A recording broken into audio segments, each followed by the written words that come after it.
आदमी ने bank note को चाय के प्याले में डाल दिया और उसे पूरी तरह से भिगो दिया, फिर संतुष्टि के साथ उसे वापस ले लिया। फिर उसने बैंक नोट को फैला दिया और एक नए नोट को पुराने में बदल दिया। फिर उसने बड़ी संख्या में बैंक नोटों को चाय में डाल दिया और उन्हें अच्छी तरह से भिगोने दिया। फिर उसे लटका दिया, उन्हें कपड़े की रस्सी पर लटका दिया और प्रत्येक को सुखाने के लिए हेयर ड्रायर का इस्तेमाल किया। उन्होंने ऐसा इसलिए किया क्योंकि पुराने नकली नोटों का पता लगाना कठिन होता है। अपने नकली पैसे की गुणवत्ता का परीक्षण करने के लिए उन्होंने भीड़ का फायदा उठाते हुए एक छोटी सी दुकान पर इसे आजमाने का फैसला किया, जिसे फायरों ने मांगा था 50 रुपए का सोडा।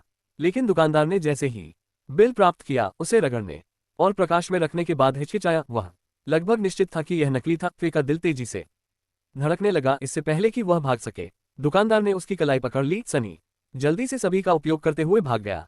फिराज को दूर खींचने की उसकी ताकत बली पुरुषों के एक समूह द्वारा पीछा किया गया। वे हतोत्साहित महसूस करने के लिए छिपने के लिए एक सुनसान गली में भाग गए। फिरा ने अफसोस जताया कि उनके महीनों का काम बेकार कागज में बदल गया था। सनी ने बिल लिया और तुरंत महसूस किया कि बनावट ठीक नहीं थी। समस्या बिल के साथ थी। कागज के बैंक नोट बनाए जाते हैं विशेष सूती कागज से, जबकि नियमित कागज लकड़ी की लुगदी से बनाया जाता है। दोनों की बनावट और ध्वनि भिन्न होती है। व्यापक शोध के बाद सनी को एक छोटी पत्रिका में वही सूती कागज मिला। उन्होंने पत्रिका को प्रक्षालित किया और बैंक नोटों के जटिल डिजाइनों को हाथ से बनाया, जिन्हें उन्होंने आकर्षित करने के लिए चुना था, स्कैन करने के बजाय, क्योंकि छोटे अक्षरों को उच्च रिजोल्यूशन स्कैनर के साथ भी पूरी तरह से दोहराया नहीं जा सकता है। फिर वे खींचे गए टुकड़ों को एक साथ जोड़ते हैं ताकि बैंक नोटों के सामने और पीछे का एक मसौदा तैयार किया जा सके।